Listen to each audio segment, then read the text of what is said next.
Metal Gear Solid Master Collection Volume 1 was released on Steam, and with it, we got yet another version of MGS2 playable on PC. So how does it compare to the older options available on PC? Is this the definitive version of this game? In this video, we're gonna take a look at some comparisons and find out. Freeze! Hands over your head, now! So let's begin talking about the contents of this version. This is a straight port of the Xbox 360 HD Collection version of MGS2, using Unity as a wrapper, and it includes a few extras. Mainly a master book with a lot of lore and behind-the-scenes info, and a screenplay book with the entire script of the game. It also includes all of the language packs, but unfortunately, like MGS1, you can't play the game with Japanese audio and English subtitles, and the Japanese version has separate save files. Still, those are nice additions.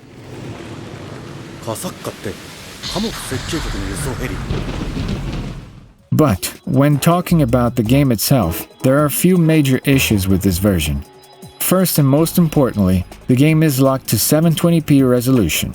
That's right, it's a PC game released in 2023 and it does not have a resolution setting, which is completely unacceptable. The frame rate is also locked at 60 FPS, and there's no anisotropic filtering either. You have to force it through your GPU driver. Also, the gamma levels seem to be slightly incorrect. And as I mentioned before, this is a port of the HD Collection version, and if you have watched my older MGS2 videos, you know that that version has a bunch of glitches and missing effects compared to the PS2 original. I won't get into the full list of issues in this video. If you want to know more about them, check out my last MGS2 video which goes into all of the details. But basically, pretty much all of the issues present in the HD Collection are also present in the Master Collection.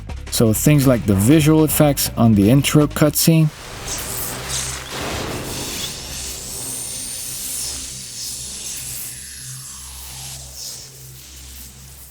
the missing water particles, missing green filters,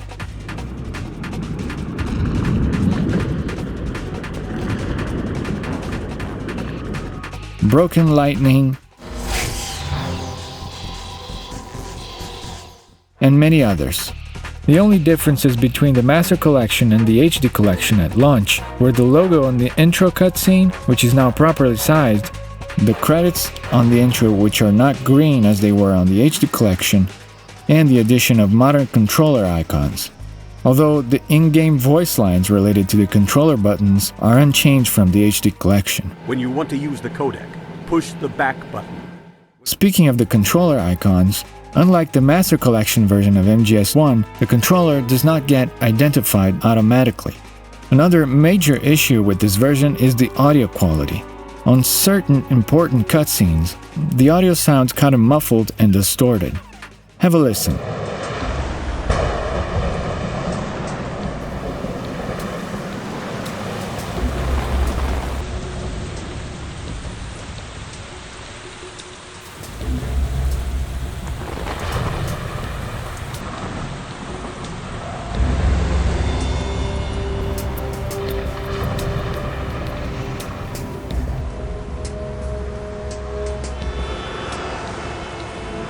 Pretty bad, huh? Now, I know what you're probably thinking. There's no reason to play this version with all these issues, right? Well, as it turns out, this version is actually quite easy to mod, and modders have already started working on it. So the resolution and audio issues can already be fixed with mods. With these mods, the audio sounds perfect, and the game can be played at any resolution, even in ultra-wide. In this footage, it's running at 4K and it looks great. And since this is a port and not emulation, it runs much better than RPCS3 or PCSX2, and doesn't require such a strong computer either. It also has no need for pressure-sensitive buttons, since this is a port of the Xbox 360 version. And although several issues are still present even with the mods, like for example the chopper blades looking like they're frozen, the diminished depth of field effect, and almost invisible raindrops, Don't worry, I know the drill. We're not terrorists. there's still the potential for future mods fixing some of these problems. At least the texture-related ones are guaranteed to be fixable. And as a matter of fact, at least one texture issue had already been fixed with the mod, although a recent update from Konami has fixed the issue as well, but not entirely. It's the broken laser sight on Snake's M9 during cutscenes. It was a simple texture glitch. Of course, there's also a bunch of other mods which are more a matter of taste, but the future of the modding scene for this version of the game is certainly bright. Aside from mods, it seems that Konami is actually taking the time to fix some of these issues with updates.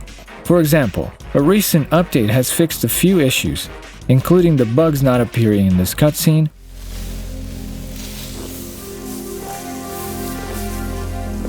an issue that made the controller icon settings reset every time you started the game, and the laser sight I mentioned earlier.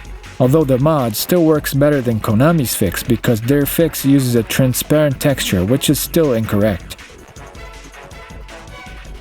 The major issues like the resolution and audio quality still require mods, but it's a good thing that Konami is addressing at least some of the problems. Hopefully they keep working on it to make this version better in the long run.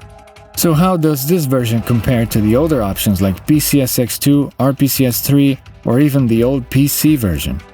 Well, if you're a purist looking for the most authentic experience without any compromises, then the PCSX2 emulator is still the better option. But if you're just looking for the best looking, most modernized option, then I see no reason to play anything but the Master Collection version with the essential mods. Maybe there's one reason, I guess, which would be if you want to play it with a third-person camera mod, which is only available on the old PC version, at least for now. Anyway, I'll leave a mod list in the description with links to what I consider to be essential and optional mods for the Master Collection version of MGS2.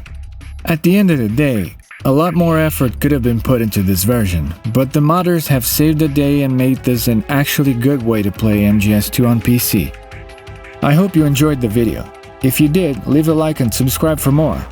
If you're interested in the Master Collection version of MGS1, I've made a review of it and you can find the link in the description. And the MGS3 review is coming soon, so stay tuned. If you want to get in touch with me, follow me on X. Thanks for watching and I'll see you on the next one. Gift of the silver tongue. They say it's the mark of a good officer. End of a liar. Americans are too in love with the sound of their own voice to speak the truth. Identify yourself.